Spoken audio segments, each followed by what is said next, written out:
Guru Kripa ke bal. Namaste and welcome everyone to Satsang today. Sadhguru Sri Muji Baba ki Jai.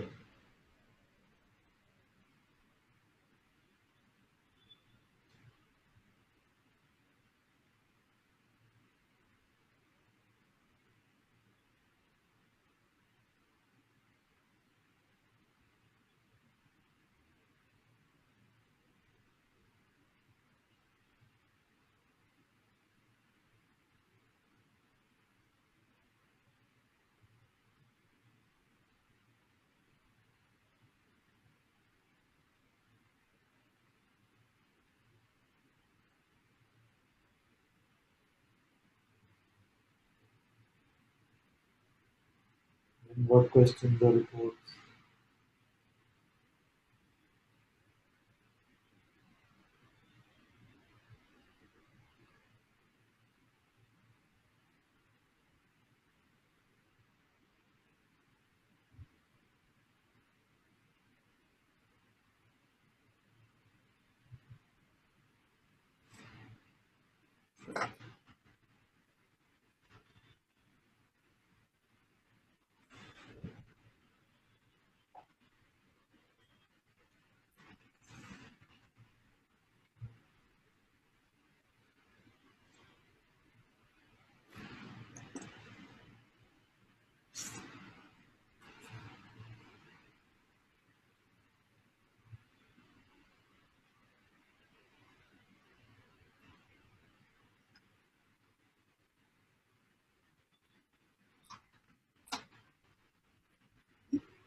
All good?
Let me see if I can rewatch.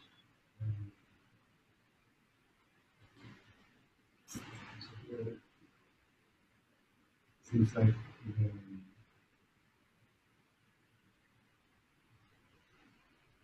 the mind has been watched and watched these days, and there was clear sense of how emotions and thoughts are just interpreted, and so if if you don't interpret, everything is fine. It's just, everything is even to be able, even to think, even to if you just don't identify, it's very much.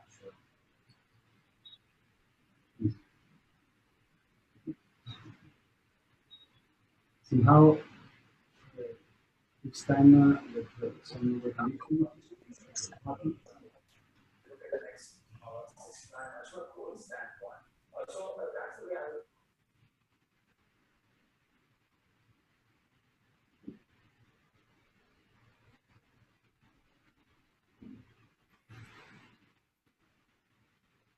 There's audio trouble. Is it only when he speaks or it's okay? Can't hear well.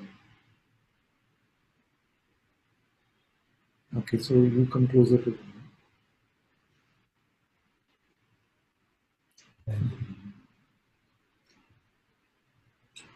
well, I find myself now somehow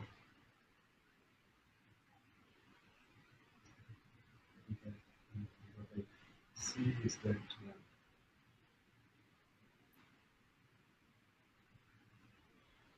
there is something that the mind can't understand, Yes. and somehow that, and the mind is trying to attack it or to fight it somehow or to understand it, and I find myself in this even if it was very clear 2 years ago that thoughts are just nothing. But I don't know. It's so. Okay, so let's pause for a moment so we can recalibrate. You said that whatever may be arising, be it emotions, be it sensations, whatever the arising may be, when it is left uninterpreted, no trouble. Then you say that till few days ago I saw that these thoughts are just nothing. Then what happened in the last? Why a few days ago? Why not now? It's like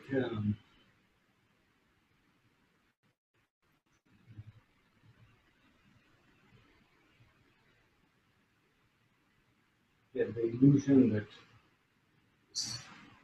the belief that it's not true or it's keep coming and What's somehow not true? that the recognition of the fact that thoughts are not true, and I don't know how to disappear. Yes, but there's a difference actually between they being nothing and they being not true. In the sense that uh, when we say not true, what we can many times mean is that, oh, it's a lie, and we are in opposition to that. Yeah. But better than that is just that they are nothing. Yes. So you're not taking a position either way.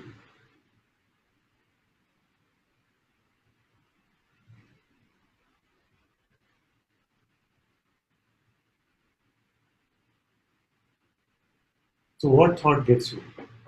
Like what would seem true? What is not nothing? Actually, I don't know what I'm trying to do. So also another aspect which you touched on is that that which is the mind cannot understand. So it tries to attack it, you see, or understand it. For me, both are the same. To try and understand it, the mind is also in a way to try and attack it. Yeah. To try and capture it mentally is also a distraction away from it. So, in a sense, in the same way, it is an attack. So, to try and encapsulate this in any way is a form of attacking yourself.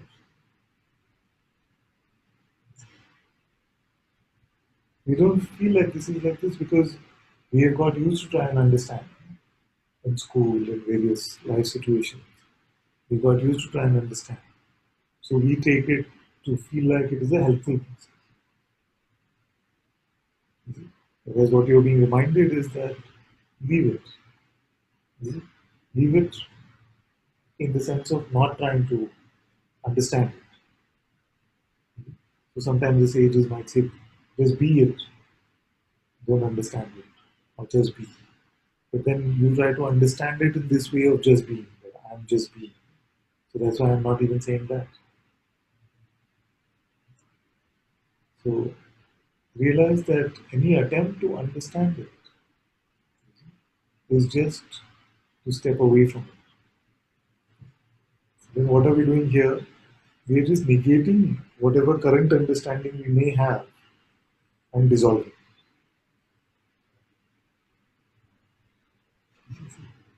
It's a negation of what we currently think we understand, but don't actually know.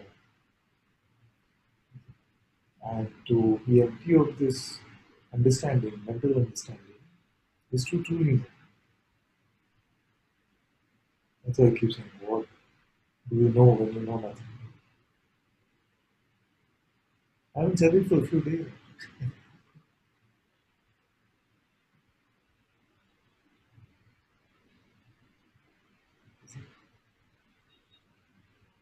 If I deconstruct that and explain what is implied, then we'll have to come up with a new one.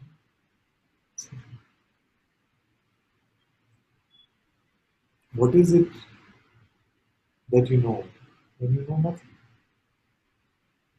That is self-knowledge.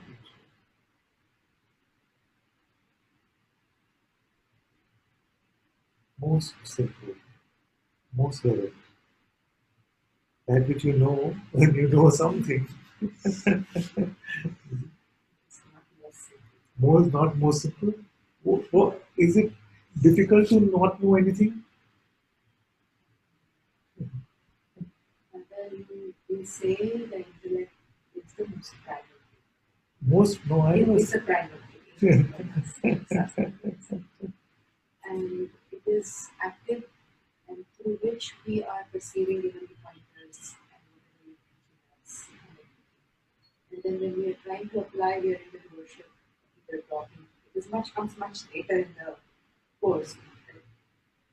It's already in effect, and then you're trying to drop it. Yeah. Use it. Now, suppose we were to get out of all of this paradigm for a moment. Suppose this is not our story, we just believe it is. Huh? Suppose for a moment. I know you're convinced that it is for a moment. But it is possible to just not bother with the story for a moment, isn't it? Now, you know something, but you do know, but you don't know here.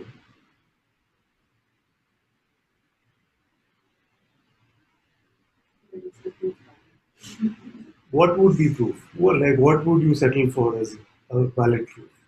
Your own existence is not enough, and your awareness of this existence is not enough, supposedly. So, what proof you need on top of that? Who is existing and who is aware? Everything is a blur. So It's good. So, are you aware that you are aware or no? no guarantee that that awareness will sustain or anything. Right now, yes, there is awareness. Nothing has to sustain. So that's what I'm saying. You step out of that paradigm of the one with the past and future. Otherwise, this is going to be very strange. What I'm going to say. You see, as the non-existent one, to come to reality is not just difficult, it is impossible. Okay? So as long as you insist on keeping that pretense on, it is going to always be slippery. So, but empty of that, you don't know anything right now, but you know that. Now, whether you call that the self, or you call it Buddha nature, or you call it Shiva, it doesn't. And you know yourself as that. Even if the top story may be empty for a moment.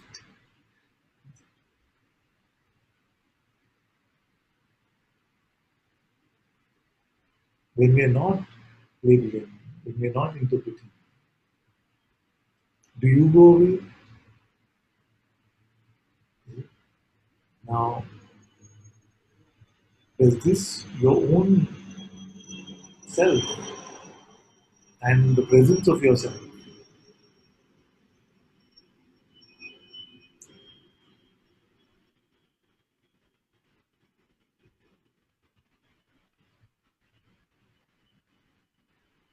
What proof and validation does it need?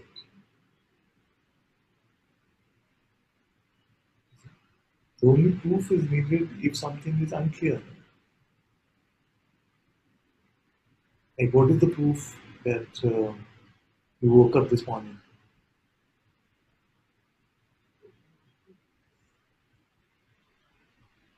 Maybe we're digressing. So, this is what I want to introduce all of you to. And I already said the prerequisite is that you step out of the story for a bit, just for a moment, see, of the one who's trying to find it, something has to happen, all that past and future. Just step out of it and just right now, you don't know anything. Nobody starts off knowing something. You don't know anything. Now, what this means is that you don't know anything conceptually, intellectually. But are you still here? You don't know as what? You don't know who, but you know it is you. So this knowing is left unexplored because we are busy with this knowing. But this knowing, which I'm pointing to, is self-knowledge.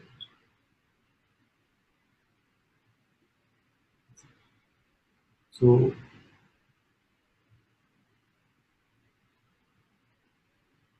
now,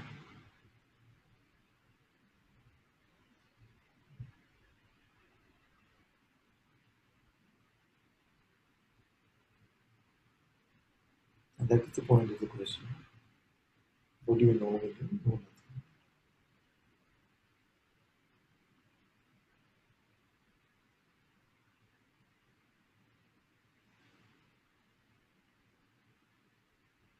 What we think we know is the construction of the non-existent.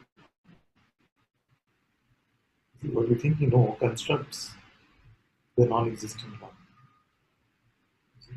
Dropping of that is to meet yourself. Now, what should that do for you? What should happen?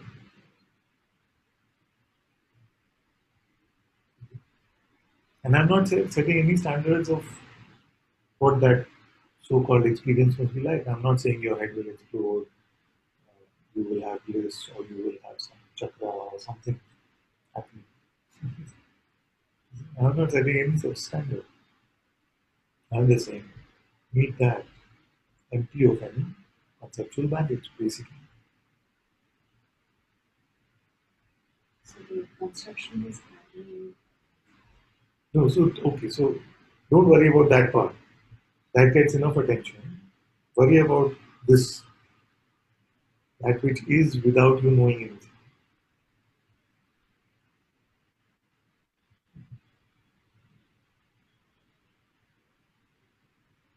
So what is that?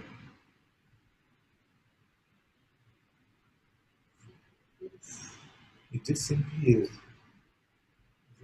Now, why is this is? And for whom is this is not enough? Seasonless. What more should be there? See, firstly, I want to tell all of you that this insight about your own business, business's own insight about business, see, the mind does not fathom it. So don't go with the mind's either acceptance saying very good, or saying, but what is this? What's the point? This has no idea. Like I was saying, it has never entered the museum. So how can it comment on the Mona Lisa? So so if you don't apply the mental benchmark to what this should mean, this is, it just simply is. Now, is this is simply is dependent on anything, on the state of your relationships, on how much money we have, on the health of the body, or whether you are a good spiritual seeker or a bad one, independent of whatever, isn't it?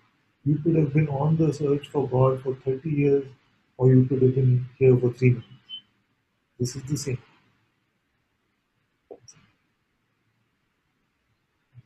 What is your relationship with this?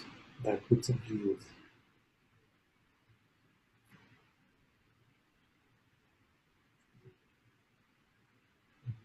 Sound.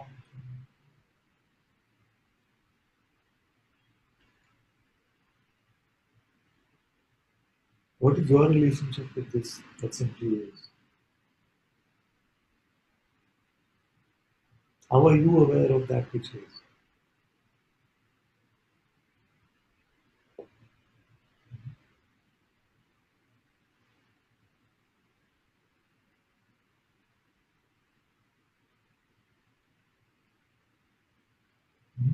How are you aware of that which is?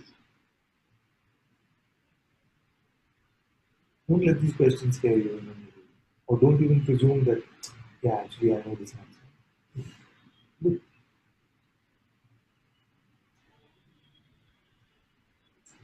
it is you. So, if you are that which is, and we just saw that it is untouched, unaffected by whatever may come or go, whatever the state of our spiritual progress may be or not, doesn't really matter. So, what can affect this one, which is you?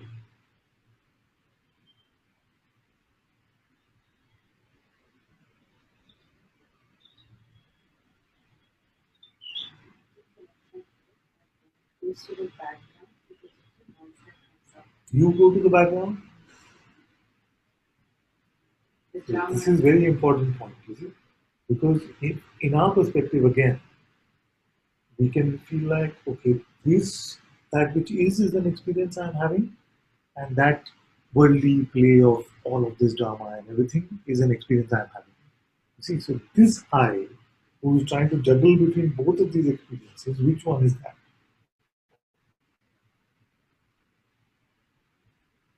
That is key. That is the moot point. You see, because otherwise we can keep pointing to this awareness, but we will keep making it an experience that this juggler is having and saying, so how does this help this? You see, or what does it change for this? You see, because you still make yourself into a mythical one, which is neither this nor that, which is even more confusing proposition. You see? So that's why the question was, who is aware of this is? Then you say this itself. You see? So this is not something that you are juggling, it is you. You see? So then now, if it is you, how can you go in the background to yourself?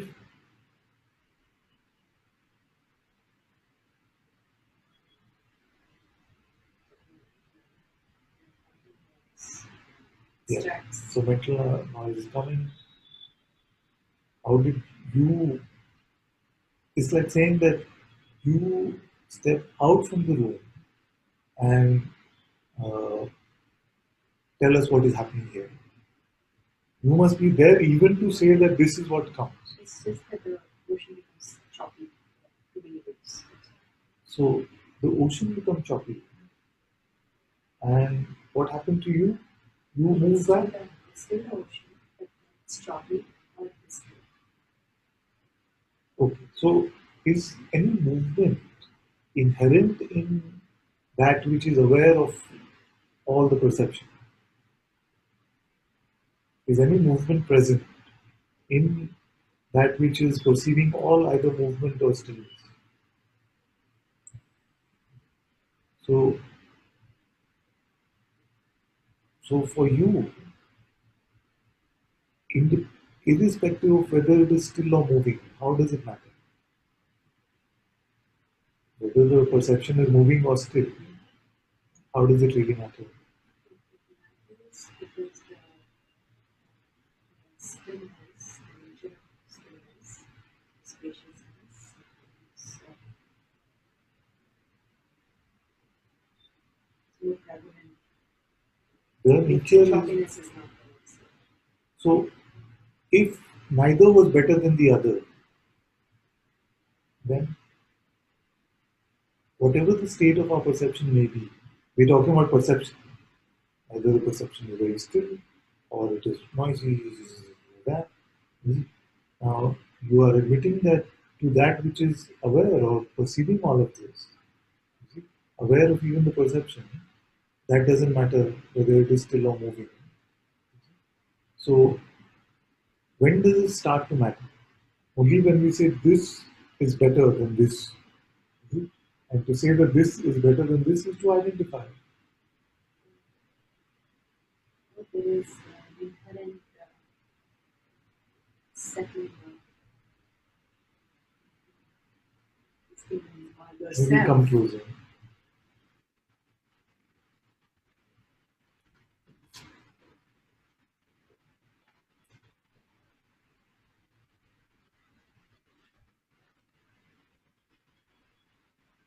So let's look together. I don't know anything. I also don't know. So now Is holding to be yourself without limits. There's a natural be yourself without limits. there's a natural pull to be. Otherwise, would you be?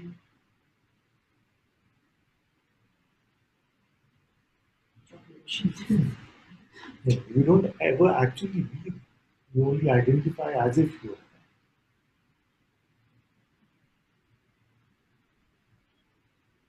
Both the waves and the ocean are Yes, but that which is the unchanging, the unaffected, gets none of your time.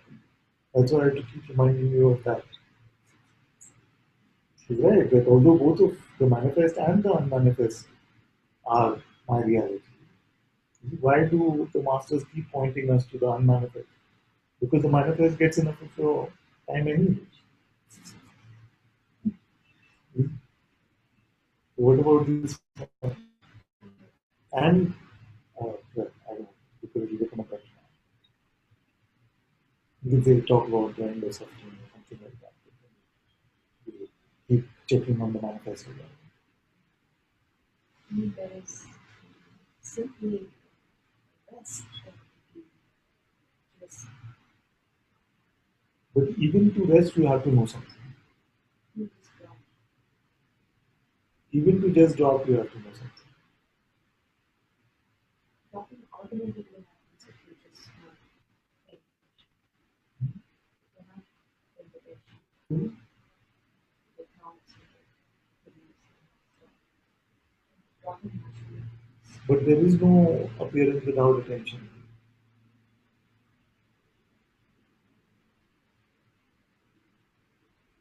Where it's so In the sense that you say that as long as attention doesn't go to something, then nothing can cause trouble.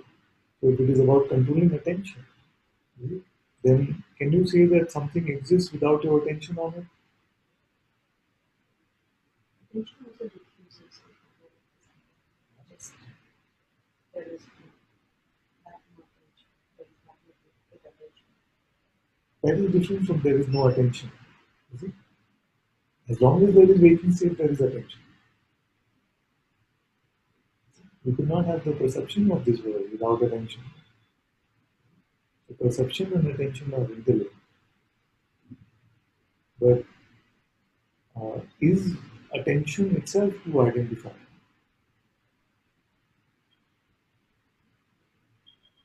Is the presence of attention itself implying identification?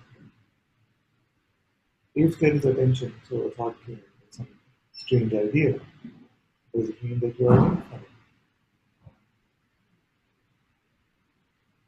So the perception of thoughts and other so-called other doesn't really cause identification.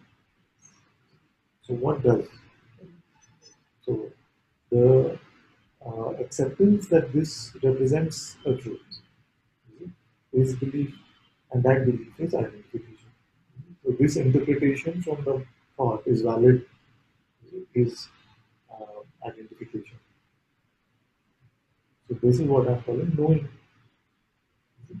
what we all consider to be knowing. So when I say know nothing, I'm talking about this. uh, don't know, don't take any concept to be a valid representation. Now,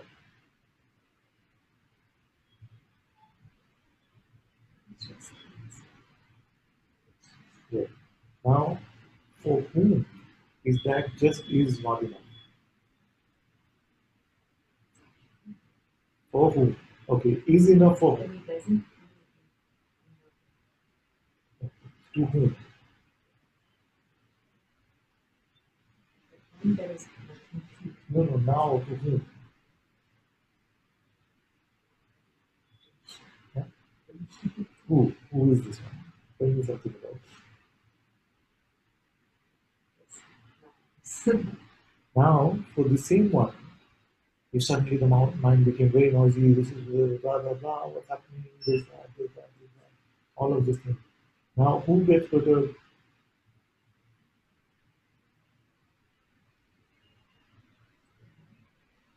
That is perturbed. So, who doesn't want that? Who doesn't want noisy?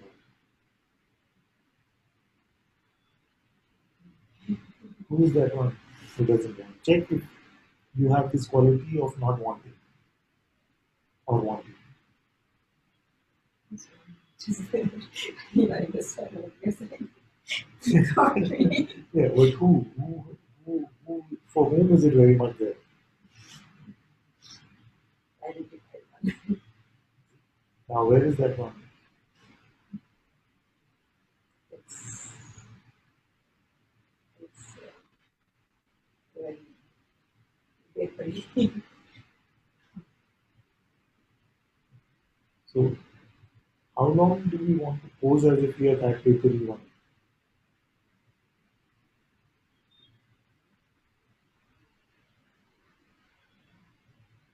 things happen. Visions, the construction happens, the closing happens, and then the recognition happens, and then the block happens. So how long rather? Now, if what you say, because you could be saying that in many ways. One is like a big surrender, everything happens. One is to say, but I'm not in control. My belief goes, I become that. And then, this kind of thing. So, so that is why in Satsang you are constantly being reminded that whatever this delusion you might pick up about yourself, you see, you can only do it through some idea about yourself. So it's space consciousness reminding itself that, hey, this which I'm taking myself to be is not my reality. Now, it can play like this as if it needs, like you're right, that uh, it seems to delude itself and then need the reminders for itself and step out of this delusion. But actually, it is not held victim to the world or our mind. arising has that built in. As well.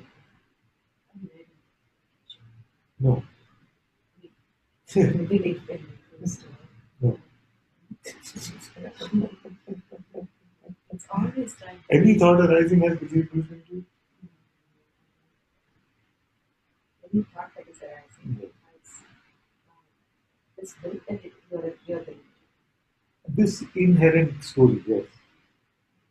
there are so many thoughts of How many? people. Oh, plenty. How many is plenty? Who knows? Suppose it's only 30.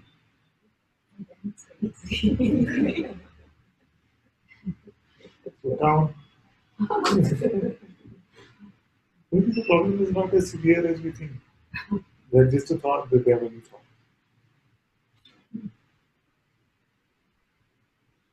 Maybe a thought could come there that maybe he's talking about himself.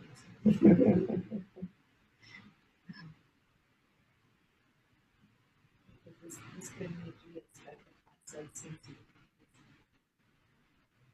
So come back to your innocence of not knowing anything. That is it. If then it is all good, then why bother? somewhere the belief goes because the discriminatory aspect seems to help this form In for what such a way? long Life. to survive. So what? This is the temptation of the mind. It tells you that, come on, all this is good, but without me, would you really survive? Isn't it?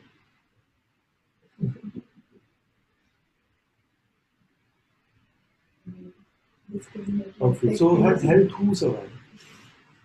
the form, the physical. So who's bothered with the form survival? Form itself or the formula?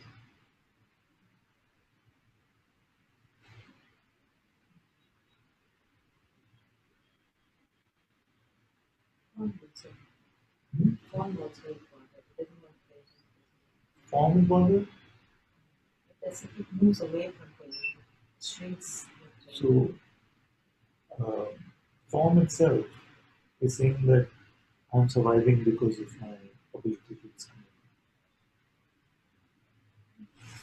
Doesn't It's sound so fake.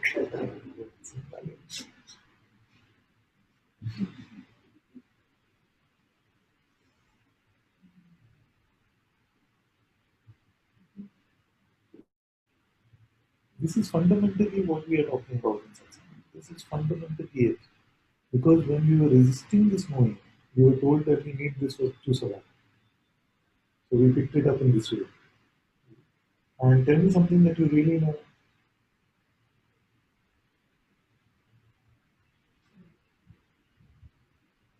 So nothing, But how can someone, that be helped? but if it's a lot, maybe 70% right, nothing 100%. Okay, what is 50% help? Keep the body clean. Right. Yes. And then what about the great sages who didn't have a bath for months? I don't want to name them in the broadcast. Quite well known to us. There are exceptions, but the majority exceptions are always there. And sitting and meditating in That's caves. the 30%. Huh? That's the 20%. 80% it is good to keep it clean. Okay. So if you were told that to really come to enlightenment, don't have a bath for 1 year, what would you give up? Oh my God. What would you give up?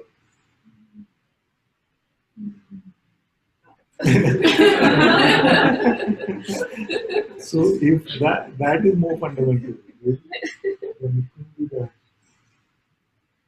You know, this is not advice for anyone. I religiously have a shower every day before sex.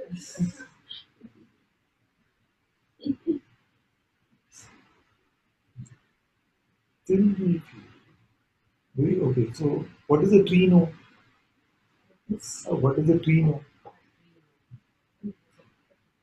Intelligence. But what concepts does it have? What did you know when you were born?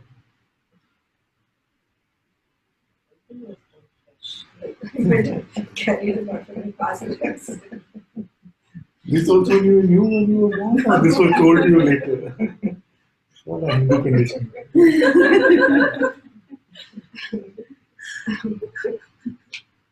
Starting your Satsang, what it does is it stretches you a lot. It does.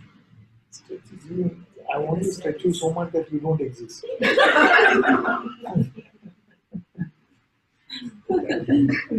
It took like 2 3 years to come to terms I don't believe in your next duality, and it started becoming a real friend. Yeah. But it took a long time. And then you come with But the this one to other whom it thing. became a friend is also a thought. No, I mean just conversations. You have all these things. There is no up, there is no down, there is no. I mean, what is good for you? What is bad for you? I mean, give you some place to stand somewhere. Who do I have to listen? The false one? This is a common complaint. And she's saying it more openly.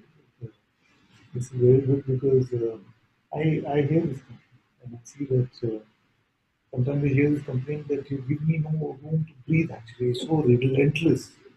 I like that. In a way, but sometimes it gets over too much also. Maybe I have to go and somebody told me after the satsang I need to go and have a party because this kind of thing. So admittedly I noticed this expression. It is not this one is not noticed. I noticed this expression is quite In Satsang, it's easy. But when you talk about the life is easy. so what part of your routine life stops in satsang? What is good, what is bad? So No. So you're just not. okay, what is good? Take up a child is good. Like a lot of things like that, Father. How do you know this? Oh, Suppose I Bhagwan know, I understand. Bhagwan was having the death thing. Suddenly his mother came into the room. And just when he was going to lie down and see what death is, she's like, come, what's happening to you? Let me take care of you, let me rush you to the hospital, and suppose he never got and life. Yeah. To give up on the sorry, it sound hard. To give up on the arrogance of thinking that we know. And this has to be right what I think I know. This is the hard part, And to presume that this life is not capable enough of taking care of itself. And it needs our intervention through our ideas of it. In a way, it is fundamental to suffering, but we feel like it is fundamental to survival. That which you feel like is fundamental to survival, I am saying that it is fundamental to your suffering.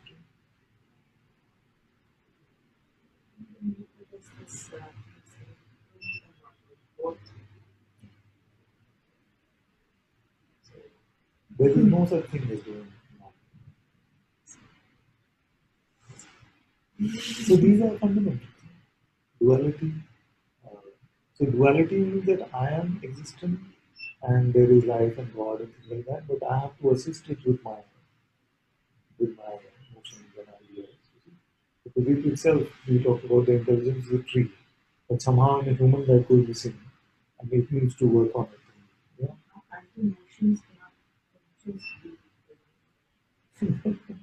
Okay, notions are divine, but now they've got enough time and attention. No?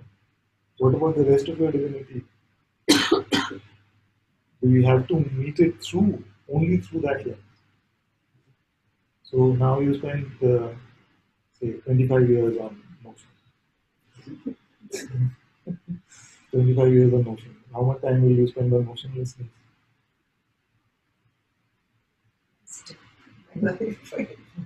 That's it, then we are no trouble. So this is good because I'm reminding everyone that I'm not fundamentally opposed to anything, including the mind, which might sound funny. It is just that because we have taken ourselves to be what it represents, and in that way made up this image about ourselves, which is too limited for our reality. That's why I'm showing you a different perspective, which is only possible when you agree to leave that aside for some time, your self-image. But if you want to get all of this and contain it within your self-image, and this may seem like none of us are doing that, but really look, is it? Really look. If you want to contain it for the me, which is your self-image, is it? Then it can be like seem like a stretch. You're really stretching our boundary. But I'm talking to the boundaryless one, as the boundaryless one. So this one can be kept aside, and then what I'm saying is very, very simple. This is where we started. It's simple.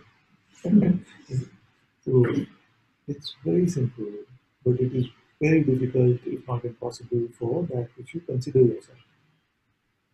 So if you come with a context, you see your pretext, your what is the text, the whole history of you, then what I'm saying is impossible to hear.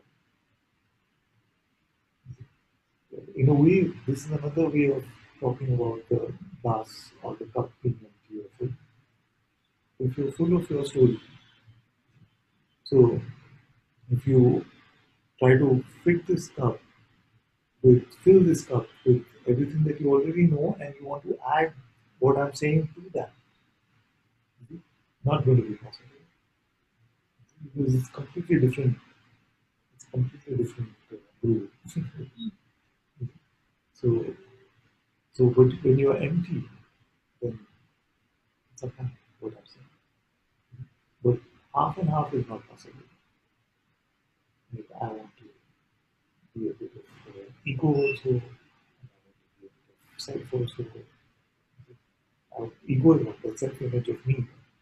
So I want to be a bit of this made-up one, and also see my absolute truth in which all this universe comes and goes. Really a tiny, tiny grain of sand in the universe, and the one who's the witnessing of millions of universes and lifetimes of universes. Really, how will you juggle both these perspectives?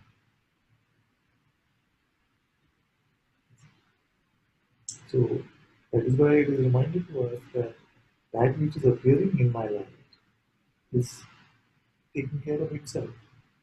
It doesn't need the intervention of a non-existent one.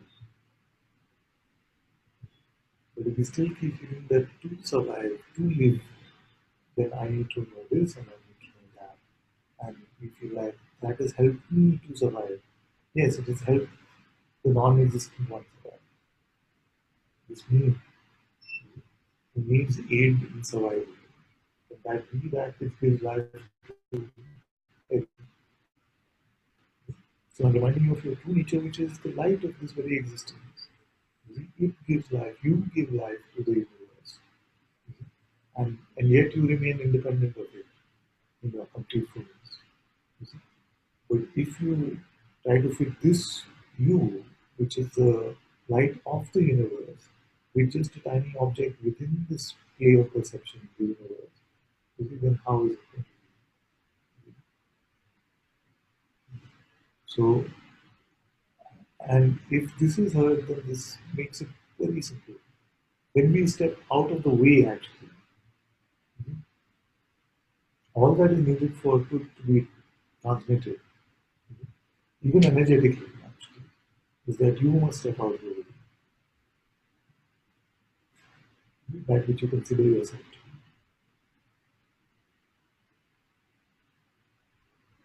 But if you are still there collecting or climbing or any position that you might think you're taking, then it can seem like a struggle, a stretch, or difficult. So I want to stretch this one so much that you say that. I just have to leave that on the side for a bit if I'm going to be with him. I'm just going to leave that on the side for a bit if I'm going to be with him. Not him, that's Ananta. But the voice which uses this instrument.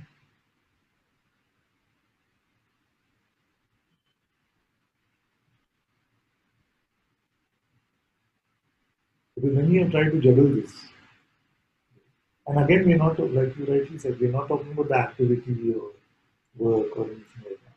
I'm saying juggle this in terms of taking the position of the limited one and then coming to Satsang and trying to be unlimited because so that it helps the limited one. And that sort of self-interest just doesn't work. Okay? And we find ourselves then uh, playing differently. When we start to realize that I just can't get this in this way, and this is just too much for me. So what can happen is that we let go of this me, or we say, okay, this is not for me. And actually I'm okay with either. Because this two-way consciousness has to unfold.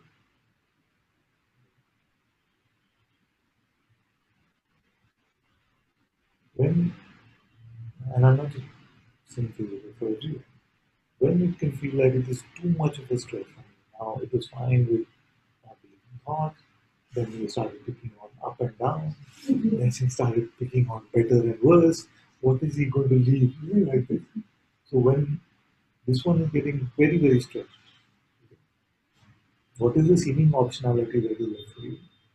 Seeming optionality is either to let go of this one which has these, because this one is going to be constantly chop, chop, chop, chop, chop, chop, chop, chop, right? Or to say, maybe I take a bit of break, just let myself breathe. Like we say myself, let myself breathe for a bit. I know, others pointing to that, but I don't feel like I'm ready for it yet, or this kind of thing, and this type of way. And that's fine. Because I've done that over the years because all of the teachers, thankfully, that I went to were pointing to this in their own way. But I still had ideas about what works for me, what doesn't work for me, what is good for me, what is bad for me. So that journey perpetuated. It just perpetuated and went on, went on, went on. Till I came to a point where it was just cannot handle the trying to gather or to grow this me. So this me just got swept aside for a moment. It was very simple. So this is the way it plays out. And then if you can have these occasions where you just feel like I just need a bit of a break because you can feel no, I'm not saying just for you, in general.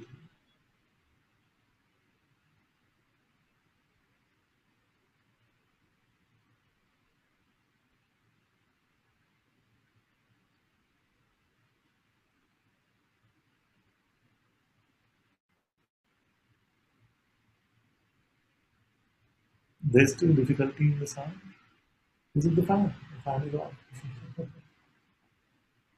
What's happening?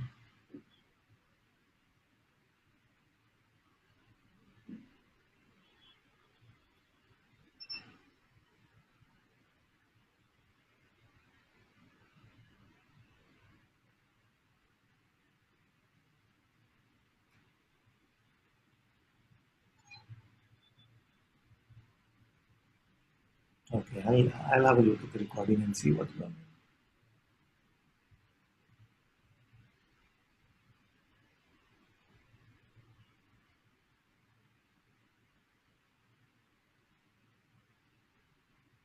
When we turn to this, to the computer, it is clear. Hello, hello. So this side is the mic and this side is the computer. So if I'm speaking like this is clearer. This is clearer.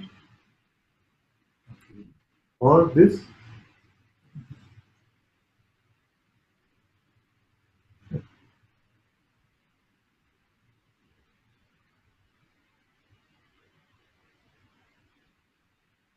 Keep both. The fan makes too much noise.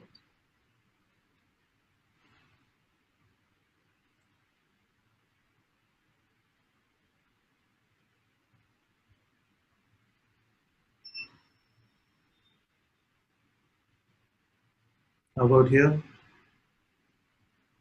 The noise is still present. Don't do that. You can barely hear it. That sensitive, turn it off. Now,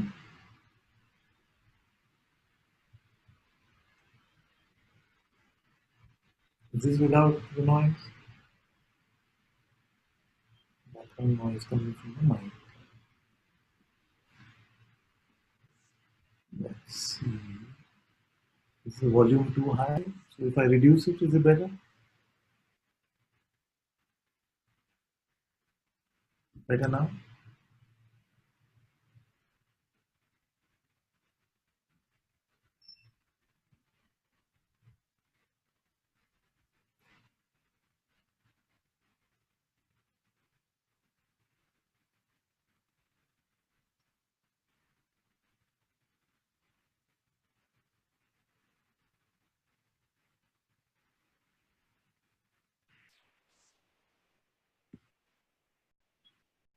Okay, I'm disabling some options. Stereo is gone. Now, swishy sound.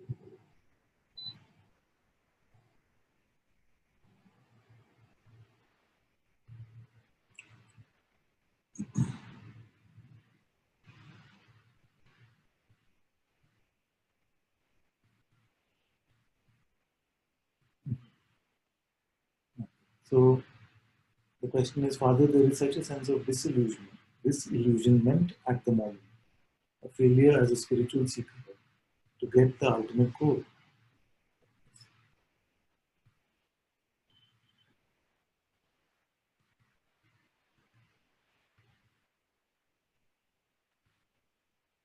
So if the non-existent one got the ultimate goal, what would that be like? What would that have to do with you?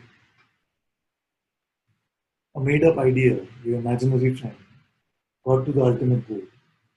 What would it have to do with you? You see? So, in fact, what you are calling disillusionment or failure, I am calling success. Because you see that there is no such seeker, and therefore nobody to get to such a goal is a great success. This is the trouble with terms, right? Because they can be used either way. So, this the seeker getting to its ultimate goal then only plays as a spiritual ego. The spiritual seeker, thinking that it has found the goal, is just the most inflated form of ego there is.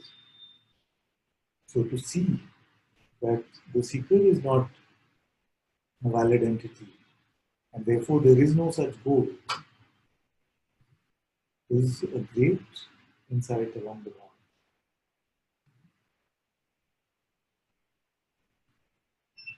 Then you say there is much identification with the body right now, and an urge to Advaita this away. This identification from the body seems impossible. Can you knock this notion on its head?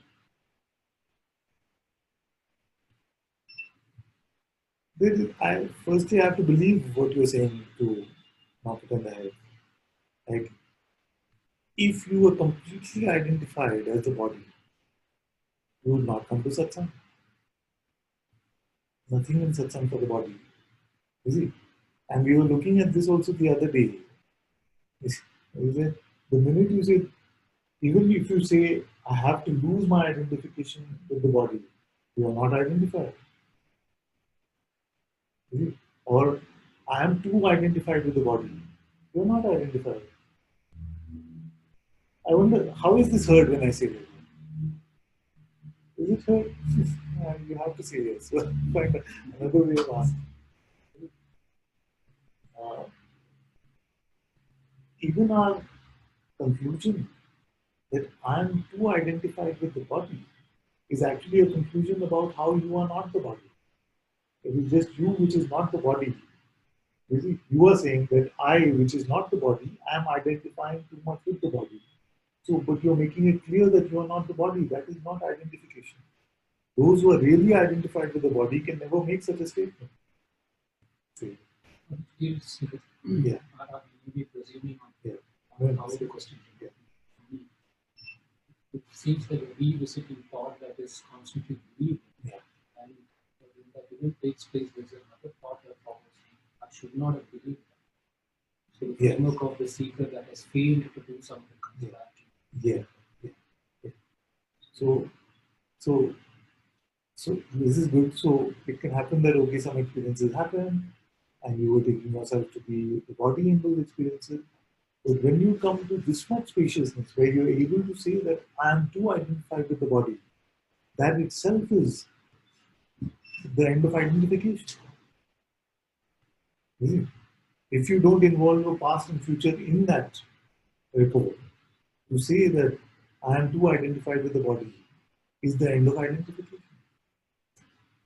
See? So even when I'm saying I am too identified with the body, I think I, which am not taking myself to be the body, can see that this one who is not the body, its trouble is to identify as the body. You see? But in that moment, you're not taking yourself to be the body. So that is the end of identification. You see? Of course, your mind will come and say, no, no, that's too simplistic, it cannot be that way. But look from my perspective, right now, even to claim that you are identified as body or with relationships or any of that is to say that what you are is none of those things. It is only a relationship, is it, that you form. But that is not you. So, so when you say that I'm too identified with the body right now, you already spotted the culprit, and you're no longer identifying with that because you're yourself saying that I, not the body, am identifying as the body. So you're claiming yourself to be the I, which is not the body. So, so already to say that I'm too identified with the body is a statement of your disidentification.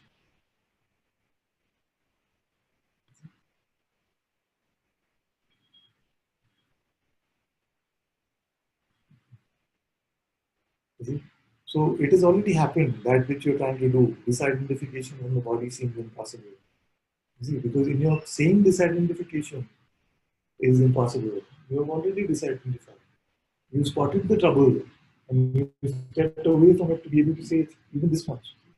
If I was totally taking myself to be the body, would I say I'm too identified with the body? No. You see, it's like the self saying I'm too identified with the self. It doesn't make sense. So you must be something else already. And you're making that claim that I am not the body, but I am identified with the body. But this claim is not true. Okay? So the mind is selling us these stories, but they're not true. It is telling you that your problem is that you are too identified with the body, but even in that conclusion, you are not the body. This is the such a beautiful paradox. And I can see that probably I'm the only one enjoying it. But the paradox is what? The identification is that I take myself to be the body. The statement that I am identified in this way is already a statement that I am not identified in this way. Maybe the simpler thing Yes. this is I'm identified what using the Satsang method. Yeah. But he's saying that I am the body. I am the body. Yeah. That So, is but to be able to say that this is what is causing me trouble, that I am considering myself to be the body. This is what the statement is, that I am identifying with the body too much. So I'm taking on the notion that I am the body too much. And identification means I am the body. Yes. Now to say that I am identifying too much means that saying that I am taking myself to be the body too much. So already in that statement that I am taking myself to be the body too much, you are not taking yourself to be the body. The problem, Karen, is the amount of the duration of recognition versus actual. No, that is not the problem.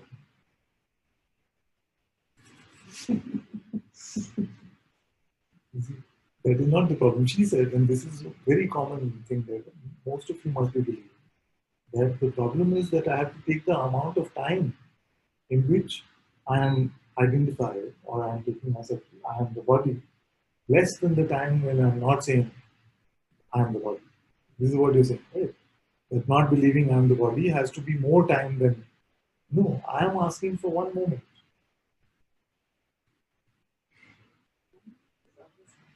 So use that one moment. So don't get into that trap of believing that now I have to work on myself in such a way that the amount of time I'm spending identified as this and versus the amount of time I'm spending as non-identified has to be tracked or something like that. If you start identifying with that one I will have big trouble losing. You see, who is the checker guy or the spiritual ego? You see, who is juggling your spirituality saying, no, very good. You spent only 10 minutes identified, but 45 minutes you are completely this one. If you start identifying with this one, big trouble. So don't have to track your time, don't have to track your history, medical records, nothing. You see, this one is enough for me. And for this expression, Ananta also, I don't set any set benchmark. Hmm? I'm not saying yes, yes, you've done well so far since you made Guruji, but just make sure you're not identified tomorrow morning. Yeah. This moment is enough.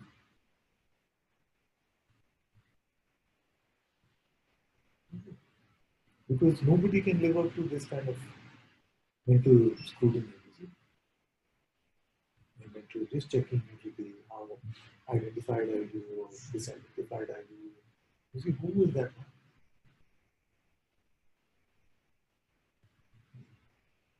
So the bondage problem is completely a non-existent problem. Therefore, the freedom problem is a non-existent problem. So, thinking about solving that problem itself is the problem. You see, it is your attempt at resolution is the attack on yourself. I'm not even joking, right? You see, our attempts at resolving the non-existent problem only is what is left as an attack on yourself.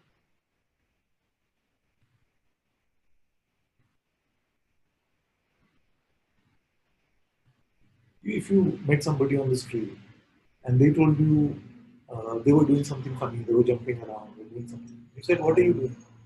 And they said, "Oh, I'm helping the world spin on its axis." What would you tell them? You say, "No, no, but it's spinning." He said, "You don't have to do this way." He said, "Ever since I was born, my parents told me that I have to help the earth spin around its axis." No, but it's not true. Try, try. Yeah, for this moment it'll be okay, but how do you know it'll still spin tomorrow morning when I wake up? These are all our spiritual complaints, by the way. Right. Right now it is fine. But how I know it will still be spinning tomorrow? Because I was told that it stops spinning when I stop jumping. Mhm. So, so this is exactly what we are talking about. I'm running my life. I'm being helped in my survival or something like that by my doership or my doing. You see, or my conceptual knowing is the same. And I'm helping the earth spin on its axis by jumping every day 5,000 times. But it is still spinning. Just don't bother with it for a while and see how it is. See how it is. Then you say, but my jumping is also part of the world. Well, yes, but you tried that approach enough now. Try approach of just sitting. Really? So again, even in this metaphor, I'm not talking about activity or saying activity. So this thing talking about what our idea about running this world or this life, see, and running our spirituality. I have to become less identified. So how will you track it? If in the whole day I identify only 10 times, then it's fine. But many of you are not that open with yourselves also. You say, I must not identify all day. So, but I was fine for 2 hours, but then uh, my partner called and he was saying this or she was saying this, and then for 3 hours I was completely identified. Really? So 2 hours versus 3 hours, I've been a bad seeker. Or like for 2 hours I didn't jump at all, and for 3 hours I was jumping. Really? But, but it just is. The earth is still spinning. It doesn't matter all of these things which you take yourself to be real.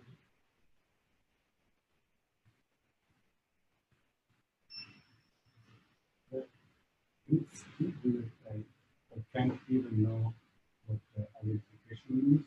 Yes. Like, You don't even know what identification means. Because every time we say I am identified, you are disidentified.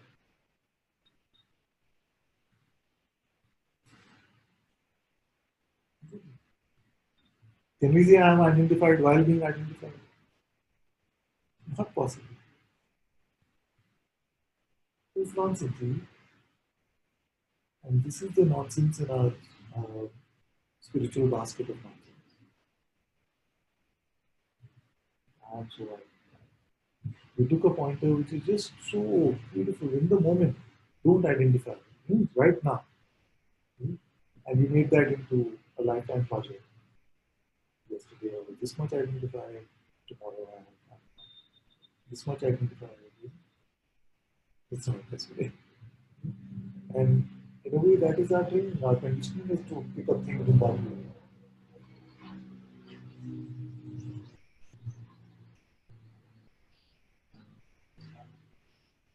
It's a doing.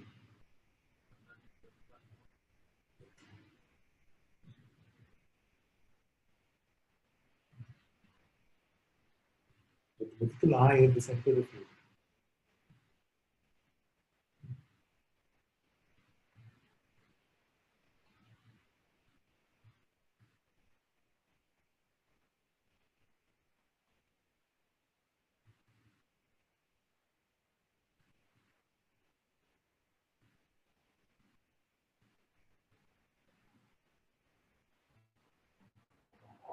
Sometimes they say make a list of your highest emotion.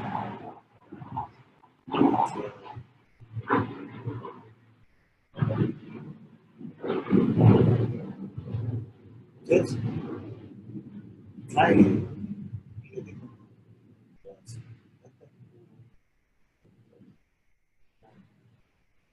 Experiment with your emotionlessness. Experiment with your emotionlessness, and it will, if there is a need for some reassurance or something like that, then that is being provided every day. Everything is fastest waves. Don't worry.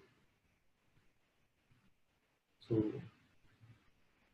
in this seeming battle of the seeming battle between love and fear, this fear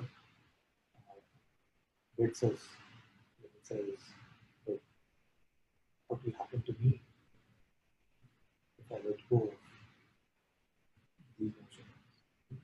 And we are still attaching activity with emotion. It's going to cause trouble. Just to take another example, right? I have the notion that the body has to be clean. That's why I have a body. But I'm not certain, but I'm pretty sure that elephants don't have this notion, and still they love having a body.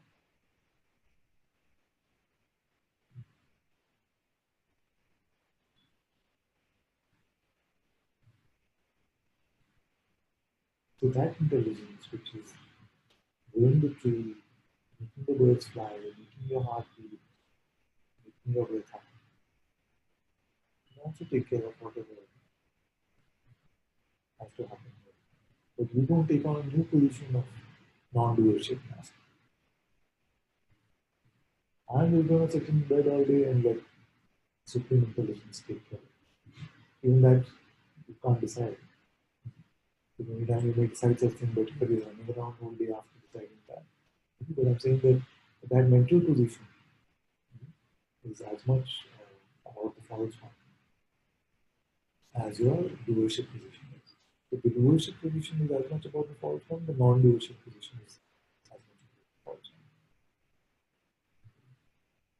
Forget about it.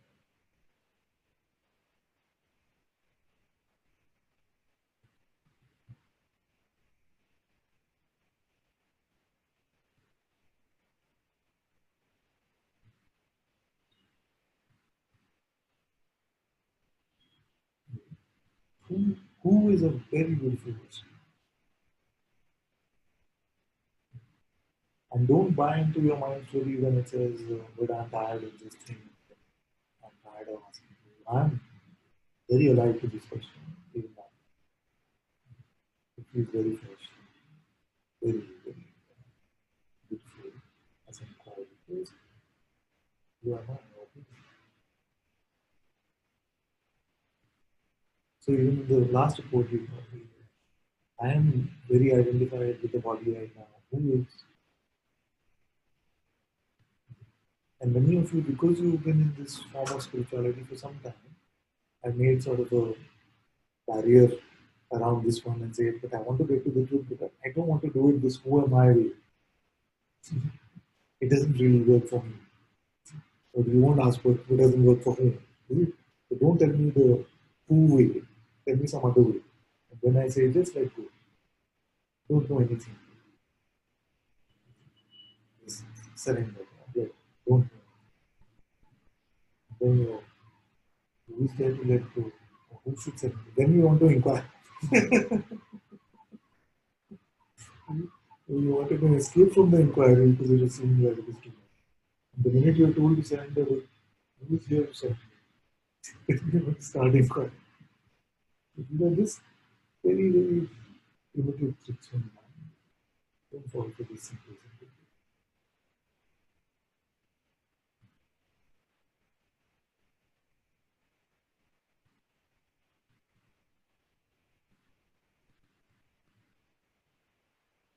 Thank you all so much for being in Satsang today. Guru Shri Moji Baba ki Jai. Guru Kripa ke